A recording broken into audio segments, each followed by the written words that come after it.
अस्सलाम वालेकुम। अच्छा बच्चों जी है वो आज हम लास्ट आर्टिकल पढ़ने लगे हैं आर्गेनियस इक्वेशन। कह रहे कि मोस्ट इम्पोर्टेंट जो है वो आर्टिकल है इस चैप्टर का।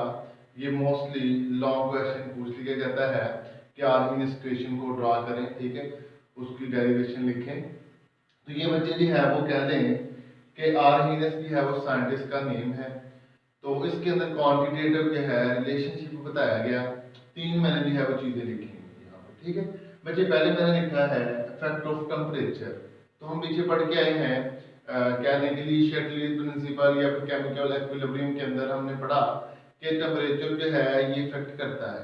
बाकी कंसंट्रेशन थी, उसके बाद कैटलिस्ट पढ़ा, या फिर बच्चे हमने पढ़ा था वॉल्यूम और प्रेशर का, तो वहां पे ये कोई इफेक्ट नहीं करता, ठीक है। लेकिन टेम्परेचर इफेक्ट करता है कि रेड कांस्टेंट की जो वैल्यू होती है केसी की, ये चेंज कर देता है।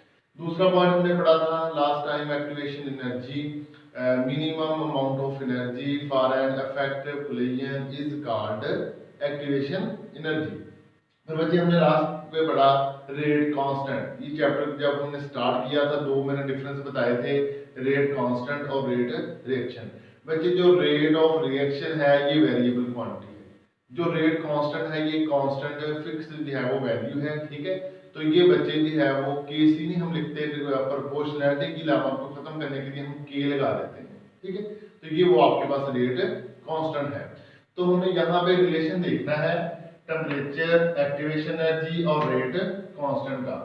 उसके बाद बच्चे आपने ये इक्वेशन याद कर लेनी, ठीक है। आर्गेनियस इक्वेशन है, क्या चीज है, k इज इक्वल टू ए ई लिखा है, उसकी पावर में कुछ वैल्यू लिखी है। अब k क्या चीज है बच्चे, ये तो हो गया रेट कांस्टेंट। अब उसके साथ लिखा है ए बच्चे आप उसको लिखेंगे आर्गेनियस कांस्टेंट। फिर बच्चे आगे बारी ई की, जो स्मॉल ई लिखा हुआ है, तो उसका मतलब है base of natural logarithm, base of natural logarithm. फिर बच्चे ई ए लिखा है एक्टिवेशन एनर्जी, और बटे में लिखा है आर टी। टी तो सभी को पता है एब्सोल्यूट टेंपरेचर होगा, और आर क्या चीज होगी बच्चे, आर आप पढ़ के आए हैं चैप्टर नंबर 3 के अंदर, आइडियल गैस कांस्टेंट, जिसको आपने कहा जनरल गैस कांस्टेंट, ठीक है। तो ये वो वाला जनरल गैस कांस्टेंट है। अब बच्चे मैंने यहाँ पे लिखा इंक्रीज इन टेम्परेचर, अगर टेम्परेचर इंक्रीज होगा इंक्रीज द रेट कांस्टेंट, ठीक है, वो भी ज्यादा होगा। Reaction of high activation energy have low के वैल्यू। अब कुछ बच्चे तो कह रहे होंगे कि जो है वो ई जो ए लिखा हुआ है एक्टिवेशन एनर्जी लिखा है उसका डायरेक्टली प्रोपोर्शनल है। बच्चे यहाँ पे डायरेक्टली प्रोपोर्शनल नहीं है, क्यों नहीं है, यहाँ पे माइनस है। जब हम इसका माइनस खत्म करेंगे उल्टा के लिखेंगे, साइन चेंज करेंगे तो नीचे आ जाएगा, ये फिर इनवर्सली प्रोपोर्शनल होगा। यहाँ पे के और एक्टिवेशन एनर्जी आपस में क्या है, इनवर्सली प्रोपोर्शनल है। फिर बच्चे मैंने भी इस इक्वेशन को दोबारा लिखा, फिर लिखा हुआ है कि फैक्टर ए। अब जो फैक्टर ए क्या है, आर्गेनियस कांस्टेंट, वो किस चीज के ऊपर डिपेंड करता है, वो बच्चे मैंने लिखा है कि Arrhenius constant depends upon collision frequency. किसकी फ्रीक्वेंसी के ऊपर की है, वो डिपेंड करता है कोलिजन, ठीक है। कोलिजन क्या होता है, टकराव। फिर बच्चे मैंने इक्वेशन लिख दी Arrhenius equation, we take natural log on both side. हमने क्या किया, दोनों साइड पे नेचुरल लॉग ले लिया, और लॉग हमने क्या लिखा, ln लिखा, ठीक है, ln के, और इसके साथ भी हमने जो है वो ये लिख दिया। तो ये बच्चे वो प्रॉपर्टी है, ये चैप्टर नंबर 3 है 9th क्लास का मैथ का, तो वहां पे आप लोग ये पढ़ के आए हैं, ठीक है। यहाँ पे बच्चे ए और ई जो है इसके दरमियान में डॉट है, मल्टीप्लाई हो रहे हैं, तो जब मल्टीप्लाई हो रहे हैं तो साइन चेंज करके हम प्लस का लगा देते हैं। तो ये हमने जो है वो प्लस कर दिया।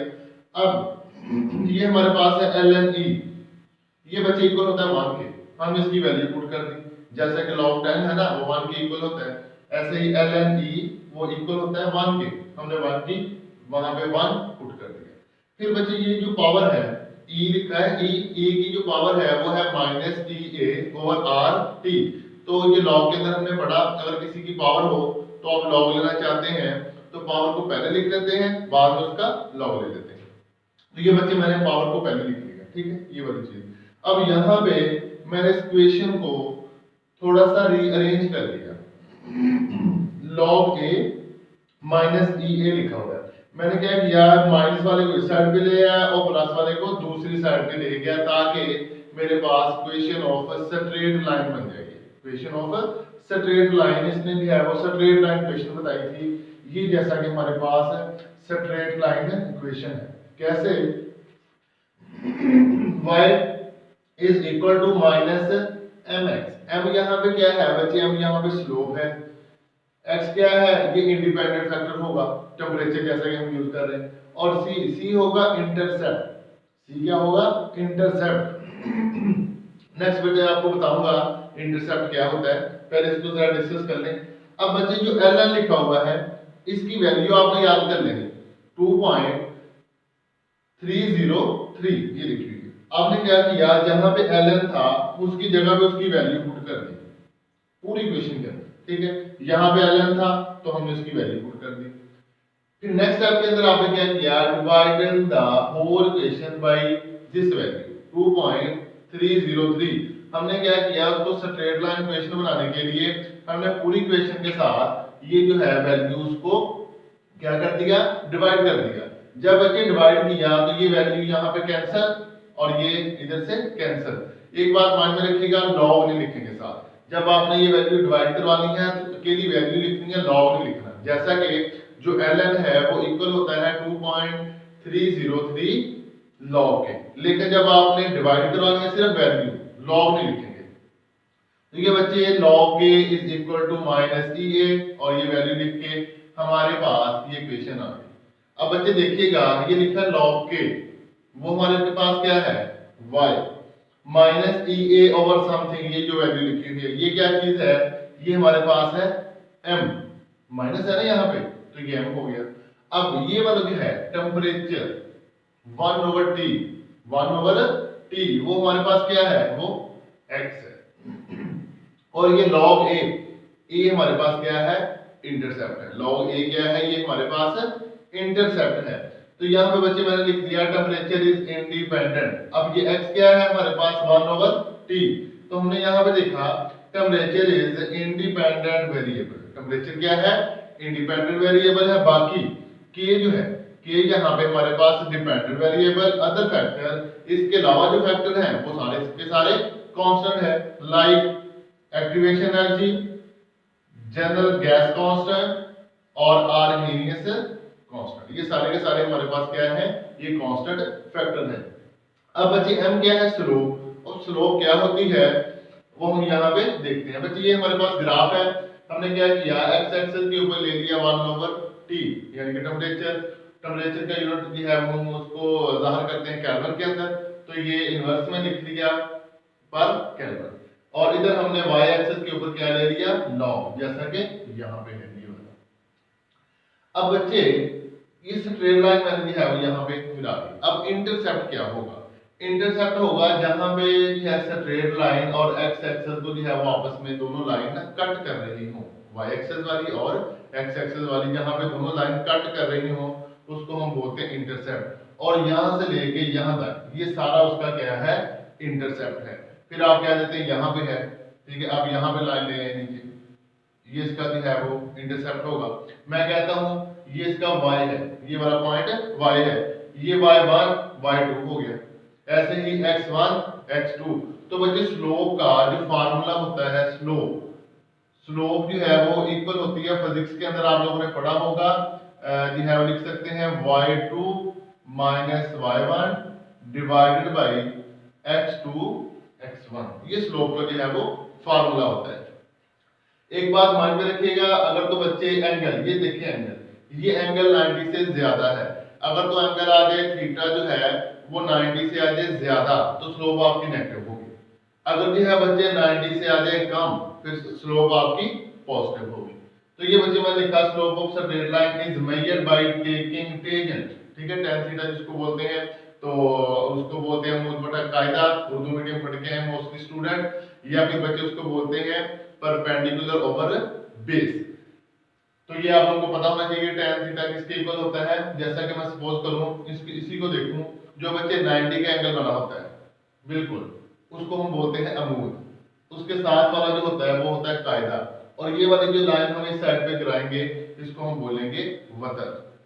तो अमूद बटा कायदा, परपेंडिकुलर डिवाइडेड बाय बेस।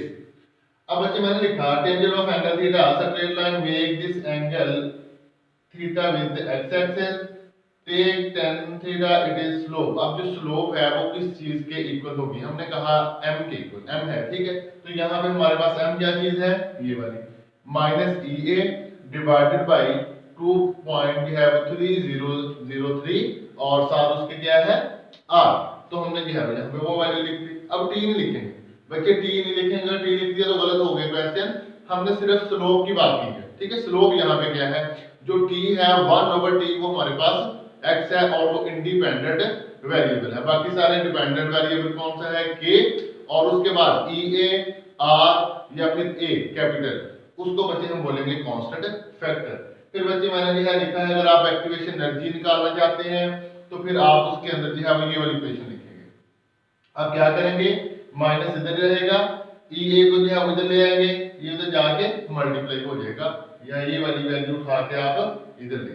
तो ये इक्वेशन आपके पास होगी अगर आप एक्टिवेशन एनर्जी जो है वो मालूम करना चाहते हैं, तो ये इक्वेशन को आप जो है वो यूज करेंगे। तो ये बात माइंड में रखिएगा, हर रिएक्शन के अंदर जो स्लोप होगी वो डिफरेंट होगी। हर रिएक्शन के अंदर, डिफरेंट रिएक्शन के अंदर जो स्लोप होगी वो डिफरेंट होगी, क्योंकि मैं बता चुका हूँ आपको, अगर तो बच्चे एंगल है 90 से ज्यादा तो नेगेटिव, अगर एंगल 90 से कम होगा तो फिर पॉजिटिव स्लोप आएगी। और लास्ट में मैंने यूनिट लिखा है, यूनिट ऑफ स्लोप, तो इस इक्वेशन से निकालेंगे ठीक है। जो एक्टिवेशन एनर्जी होती है बच्चे, इसका यूनिट जो है वो आपके पास लिखा है जूल पर मोल, उसके बाद आर है कैपिटल आर, तो आर की जो है यूनिट होते हैं जूल पर केल्विन पर मोल। बच्चे एक्टिवेशन एनर्जी क्या यूनिट है, जूल पर मोल, और जो आपके पास है आर जूल पर केल्विन पर मोल। तो ये बच्चे जो है वो आपस में कैंसिल हो गए, हमारे पास अकेला पर केल्विन बच गया। इसको हम उल्टा के ऊपर ले गए तो हमारे पास जो है वो के बचा। तो ये जो है वो स्लोप का यूनिट है। तो ये बच्चे जो है बार बार आपको मैं बता रहा था, तो ये क्वेश्चन जो है वो काफी इंपॉर्टेंट है। तो कहने के 90% चांस है कि ये आप पेपर में जो है एनुअल में आएगा। तो इसको बच्चे जो है वो सभी ने अच्छे से जो है वो याद करना है। तो इंशाल्लाह फिर जो है वो नेक्स्ट 10 चैप्टर हमारा रहता है, तो उसके ऊपर मैं जो है वो जल्दी वीडियो अपलोड करूंगा। तो उससे पहले आप ये वाला जो चैप्टर है इसको अच्छे से तैयार कर लेना। ठीक है बच्चे, अल्लाह हाफ़िज़।